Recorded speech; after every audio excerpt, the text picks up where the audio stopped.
तो फ्रेंड्स, मैं ये कह रहा था, बता रहा था कि पियानो बजाते बजाते अगर महीना 2 महीना तक हम सीखते रहे तो वो जितने इंस्ट्रक्शंस और इन्फॉर्मेशन है, जितने भी हमारी प्रैक्टिस वाली बातें, वो सब मेरे कॉन्शियस माइंड से अनकॉन्शियस माइंड में अपने आप चली जाती हैं। और चली जाने के बाद में फिर हमको देख देख करके की नोट को देख देख करके बजाना नहीं पड़ता। ऑटोमेटिकली वो सबकॉन्शियस माइंड से आता है और हम लगते हैं बजाने। साइकिल का चलाना, कार का चलाना, ये सब चीज़ें उसी में शामिल है। पहले कॉन्शियसली हम जो है वो देख देख कर करते हैं, लेकिन कुछ दिनों के बाद में जब वो चलाता है अनकॉन्शियस माइंड में तो फिर ऑटोमेटिक हमारा वही एक्शन शुरू हो जाता है। तो कहने का मतलब ये कि हमारे कॉन्शियस माइंड से ज़्यादा पावरफुल है अनकॉन्शियस माइंड। 90% एक्टिविटी को कंट्रोल करता है। एक्चुअली हमारा सबकॉन्शियस माइंड हजारों या लाखों मेमोरीज को इकट्ठा करके अपने पास में रखता है, और जब कोई इंसिडेंट होता है तो उसके अकॉर्डिंगली रिएक्शन एक्शन के रूप में वो सामने निकलता है। सामने उससे इंफॉर्मेशन आती है या हम एक्शन करते हैं।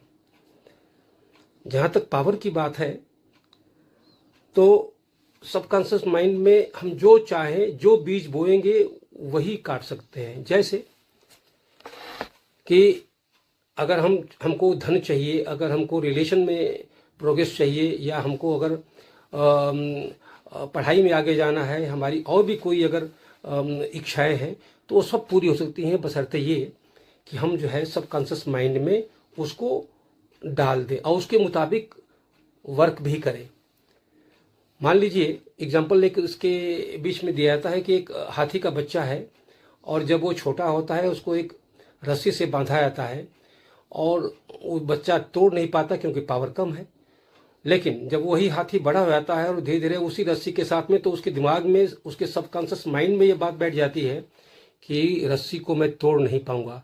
जबकि उसके पास में ताकत ज़्यादा हो जाती है, वो चाहे तो एक झटके में रस्सी को तोड़ दे, लेकिन उसके सबकॉन्शियस माइंड में ये बात बैठ गई होती है कि रस्सी को मैं तोड़ नहीं पाऊंगा। तो हिम्मत और बल होते हुए भी वो कुछ नहीं कर पाता। ठीक ऐसे ही इंसानों में भी होता है कि हमारे पास में हिम्मत है, बल है, लेकिन हम काम को नहीं कर पाते जब तक वो चीज़ें मेरे सबकॉन्शियस माइंड में नहीं बैठ जाती हैं। तो निष्कर्ष ये है कि हम जो कुछ भी अचीव करना है तो सबसे पहले अपने हम सबकॉन्शियस माइंड में उन चीज़ों को डालें या वो पहुँचे। दोस्तों, इसके बाद आगे भी कुछ चीज़ें हैं कि कैसे